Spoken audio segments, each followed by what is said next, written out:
Ես վերջերս հիշում եք, ժողովուրդ ջան, որ սկսեցին հարվածել մեր եկեղեցուն,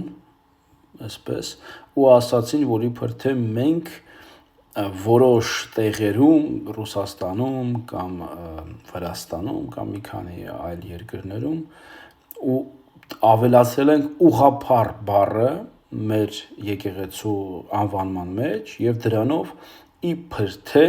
մենք փոխել ենք մեր դավանանքը։ Բայց խոսքը սրա մասին չէ, ուրեմն կոմենտներից մեկում մեր աջակիցներից մեկը ասես մի բան գրեց, ասում է շնորհակալություն այդ եպիսկոպոսին, որ այսպիսի թեմա բարձրացրեց, դրա պատճառով ամբողջ մեր ազգը իմացավ, որ մենք ուղղափառ ենք։ Մի կողմից հետաքրքիր միտք է, ճիշտ է ասում, բայց մենք ինչու ենք սպասում, որ մեկը մի անհեթեթություն ասա, որ մենք նոր լնենք, բացատրենք մեր ժողովրդին, որ մենք այս ուղղափառ ենք, այսպես ենք, այնպես ենք, կամ որ լնում են տենց պապ թագավորի մասին են խոսում, սենց անհեթեթություններ են ասում, մենք նոր լնում ենք հարվածում են, այդ հարվածումին պատասխանում ենք, հակադարձում ենք, որ այդպես չի կամ այսպես է, ինչքան այդպեսի բաներ, որ կամ որ այդ ելերեր ազգային ժողովից ասում էր, թե պետք է ենթարկվի եկեղեցին իշխանությանը եւ այլն, որովհետեւ իշխանությունը Աստծուց է։ Այսպեսի մտքեր նոր մենք ելանք բացատրենք, թե դա ինչ է նշանակում։ Ու ցավոք պետք է արձանագրենք, որ մենք հաճախ ապրում ենք մի տարօրինակ ու վտանգավոր սկզբունքով։ Սկսում ենք ճշմարտությունը ասել միայն այն ժամանակ, երբ արդեն սուտը հնչել է։ Այսպես թվում է, թե սպասում ենք, մինչև ինչ որ հայտնի մեկը, չգիտեմ, վարչապետը, պաշտոնյան, մի մեդիա մանիպուլյատորը կամ մի խորամանկ, մի ստախոս հասարակության մեջ հերթական կեղծ միտքը պետք է նետի եւ միայն այդ ժամանակ մենք արթնանում ենք։ Մի եպիսկոպոս ասում է մենք փոխել ենք մեր դավանանքը, որովհետև այժմ կոչվում ենք ուղղափառ եւ միայն դրանից հետո մենք ասենց խոճապի մեջ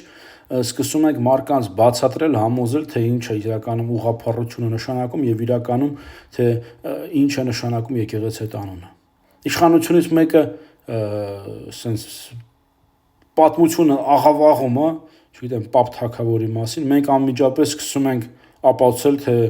ով է իրականում նա եւ ինչ իրականում ասում պատմությունը։ Այսինքն մենք գործում ենք ասենց արձագանքային կերպով։ Մեզ ճնշում են, մենք սկսում ենք պաշտպանվել։ Այսինքն հիվանդությունը գալիս է, մենք նորը սկսում ենք բուժվել։ Բայց սա աբսուրդ է, ժողովուրդ ջան։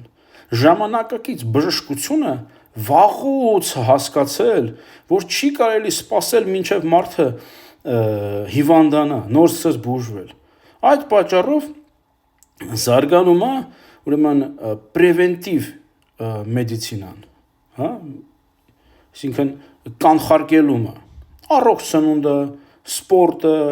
կարգապահ կենսակերպը,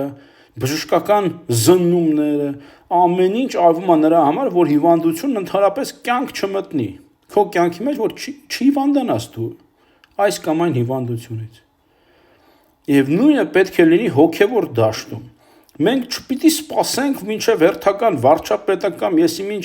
եպիսկոպոս սկսի անհեթեթություններ խոսել, եպիսկոպոս նկատի ունեմ այն կողմն անցած, եպիսկոպոս, որովհետև իրենք են նման անհեթեթություններ ասում։ Իրենք այդպիսի բաներ ասեն, նոր մենք հետո վազենք հերքումներով, ինչպես հրշեջները կրակի վրա։ Մենք պետք է նախապես ձևավորենք մի հոգևոր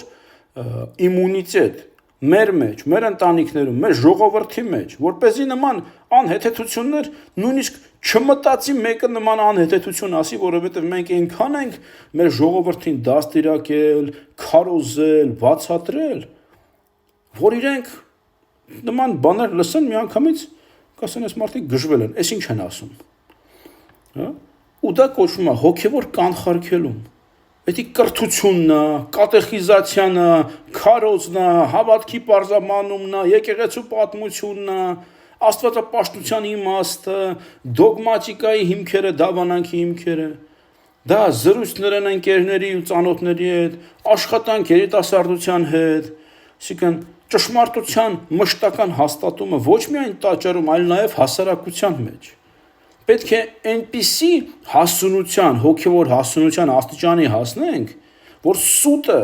հող չունենա, որ մանիպուլյացիաները չաշխատեն, որ սադրանքները տապալվեն դեռևս մինչև սկսվելը, եւ մարդկանց մտքով անգամ չանցնի նման անհեթեթություն նետելը հասարակության մեջ,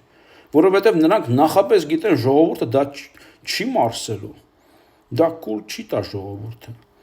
Ու մենք պարտավոր ենք դադարել լինել այն մարդկանց նման, որոնք արթնանում են միայն հարվածից հետո։ Մենք պետք է դառնանք այն մարդիկ, որոնք ապրում են այնպես, որ հարվածն ինքնին անիմաստ կդառնա։